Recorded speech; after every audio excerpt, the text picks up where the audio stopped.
Assalamualaikum warahmatullahi wabarakatuh. Saya Muhammad Amir Aiman bin Rahizat 057759 dari Kumpulan 4 saya akan menerangkan apa yang saya faham mengenai peranti input dan output. Mengenai peranti input, apa yang saya faham ialah ianya merupakan perkakasan ataupun hardware yang membolehkan pengguna untuk memasukkan data dan arahan kepada komputer. Contoh peranti input yang biasa kita gunakan ialah keyboard dengan mouse. Mengenai peranti output pula, peranti output ialah merupakan alat yang digunakan untuk menyampaikan maklumat kepada pengguna dalam bentuk paparan, unjuran, cetakan dan audio. Contoh-contoh peranti output ialah monitor, pencetak, pembesar suara dan LCD projector. Assalamualaikum warahmatullahi wabarakatuh. InsyaAllah saya akan menerangkan tentang apakah yang dimaksudkan dengan Industri 4.0.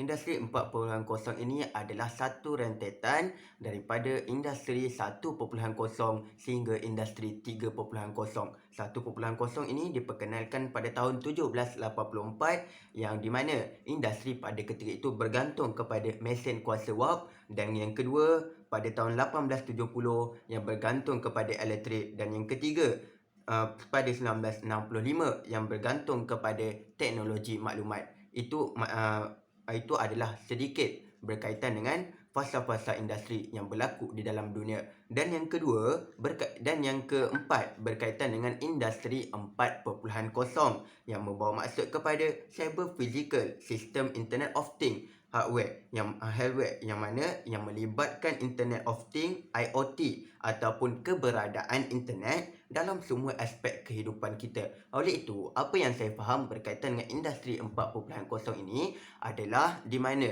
dalam kehidupan kita seharian kita bergantung kepada Internet of Things dan teknologinya yang lebih canggih dan lebih mudah untuk dipergunakan. RI 4.0 ini telah rancak di seluruh dunia dan dia memerlukan semua manusia perlu bertindak dengan lebih pantas untuk kita melaksanakan RI 4.0 ini. Contoh-contoh RI 4.0 ini seperti apa? Iaitu sistem otomasi yang lebih pintar seperti rumah pintar, telefon pintar, kereta pintar dan sebagainya. Itu sahaja daripada saya.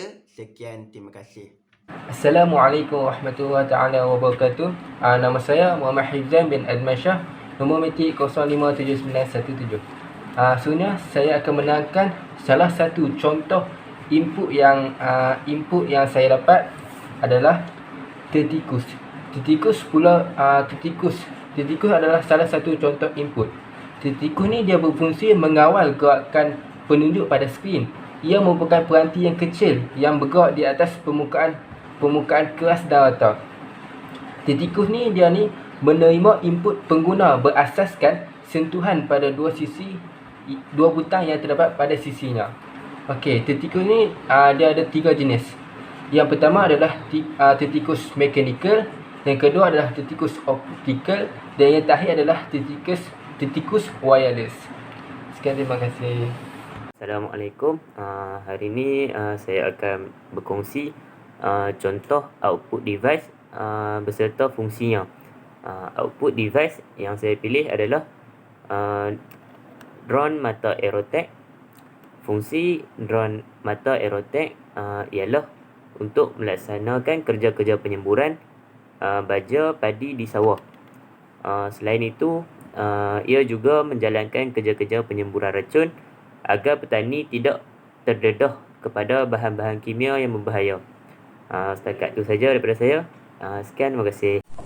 Bismillahirrahmanirrahim. Nama saya Muhammad Asyika bin Syahsunir daripada kumpulan yang keempat. Okey, saya akan menerangkan poin yang kelima, iaitu apakah kegunaan input dan output yang kami pilih ini untuk orang OKU. Input yang pertama adalah mouse kaki. Mouse kaki ini telah diciptakan oleh seorang ilmuwan di China, yang mana mouse kaki ini dia lebih sesuai untuk penggunaan orang OKU yang especially yang tiada tangan lah, yang direkakan menggunakan kaki, dia kawal guna kaki dekat bentuk dia. Seterusnya output yang kami pilih adalah drone pertanian, yang mana kita boleh lihat banyak orang sekarang.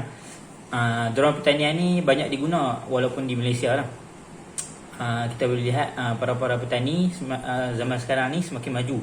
Maka para petani yang kurang upaya, contohnya dia tak mampu, dia dah tua kan, dia tak mampu untuk mengangkat mesin baja, sekarang dah dikeluarkan drone, yang mana drone tu boleh bantu hanya dengan mengawal satu device, yang mana device tu dia mengeluarkan input, maka output dia akan keluar kepada drone.